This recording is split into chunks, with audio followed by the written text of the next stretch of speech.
Pag-usapan po natin itong nagiging takbo ng impeachment proceedings diyan po sa Senado. So far, let's talk about your overall assessment of how the senators have been conducting themselves as judges dito po sa isang impeachment court. Ano po ba yung general impressions niyo muna so far?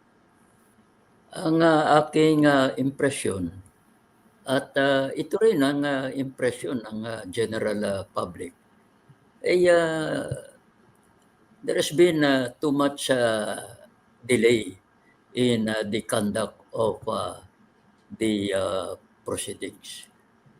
Yan po ang impression at yan ay totoo dahil nag-umpisa itong proseso na ito, Pebrero pa yata. Mukha bang justified yung delay na ito? Kasi maraming paliwanag si Senate President Jesus Cordero. Nadinig na naman ng publiko yun. Pero do you think those reasons were good enough to justify the delay? Sa aming pananaw, napakaraming mga orders na hindi dapat in-issue ng impeachment court. At mga orders na constitutionally suspect. At dahil dyan, napakaraming debate ang naganap at ang ultimate effect nito ay delay in the proceedings. Okay, simulan natin dito po sa pinakamainit na desisyon na ginawa ng Senado bilang isang impeachment court nung kanilang session noong June 10. Yung pag-remand ng articles of impeachment dyan po sa House of Representatives. Of course, ang term na ginamit nila, ayaw nilang gamitin yung remand. They said return.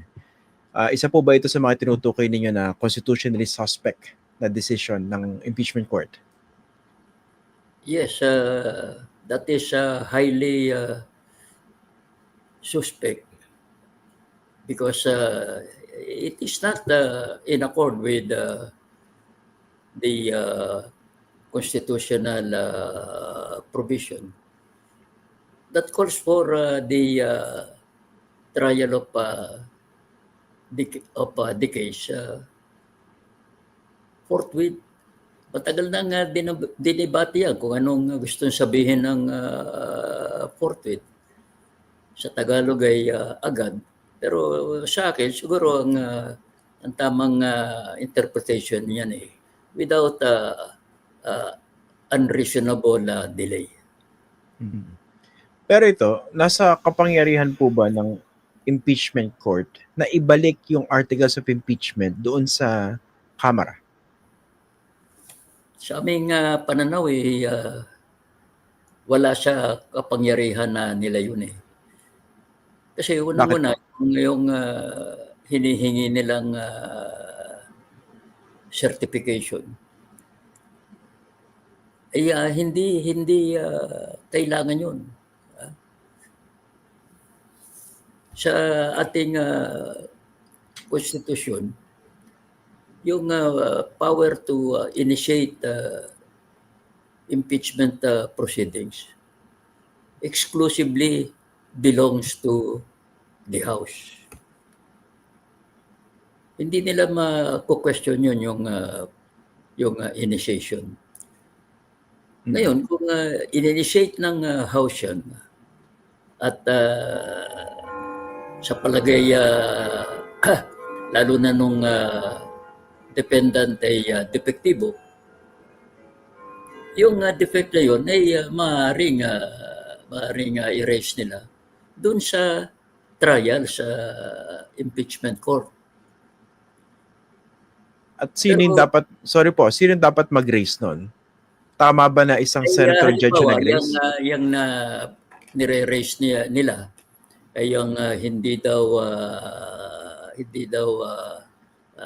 tumupad doon sa 1-year ban. Yan ang gustong malaman ng impeachment court kanya pinapa-certify nila. Kung yun ang ground, Ang magre-raise niyan as an affirmative defense si VP Sara dahil siyang defendant. Mm.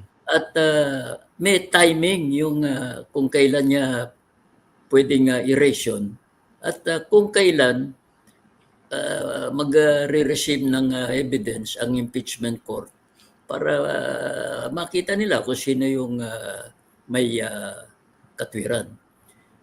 In other words, yung ground na yun constitute siya yung tinatawag ng mga abogadong lack of cause of action. Hindi yan hindi niya inaatake yung jurisdiction ng impeachment court. Kung ang inaatake yung jurisdiction ng impeachment court, yung issue na yun dapat unahin dahil prejudicial yun eh. Kung walang jurisdiction, di-dismiss kagad yung kaso. Pero yung whether there was compliance with the one-year ban, hindi naman does that go to the jurisdiction of the impeachment court. One lang yun, lack of cause of action. At ang magre-raise yan, yung mismong defendant, si VP Sara, hindi pwedeng ang mag-raise niyan ay yung mga miyembro ng impeachment court. Wala rin naman sa kanilang impeachment rules yung ginawa nila. Wala namang sinasabi doon na pwede nilang i-remand yung kaso na yan sa House of Representatives at kumuha sila ng ganung certification na hindi nila binayolate yung one-year rule. Kaya ang isang tanong dyan, ano ba yung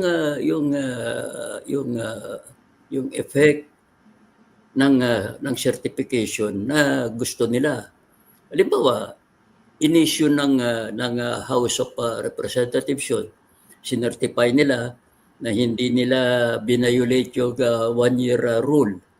Ang question dyan, yun ba gustong sabihin nun na yung impeachment court will no longer entertain any question on whether or not the one-year rule was violated because of the certification? Kung ganun ang epekto nun, they will be denying due process to the Vice President. Yeah. Dahil hinusgahan nila yon without hearing the side of the Vice President. And at this point of time, hindi pa nasasummons yung Vice President, hindi pa nakakapag-answer.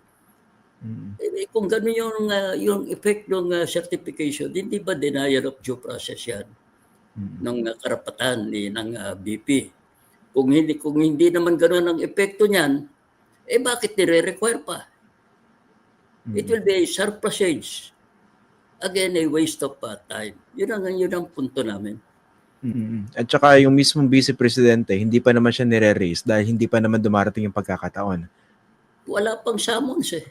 Oo. Hindi pa siya nag-answer do sa articles of impeachment. Ang totoo nga, paano makaka-answer yung Vice President? Binalik nila sa House yung articles of impeachment eh. Ito sir, no? Sagutin ni Vice President yung ganun. Na Opo. In effect, suspended yung mga proceedings.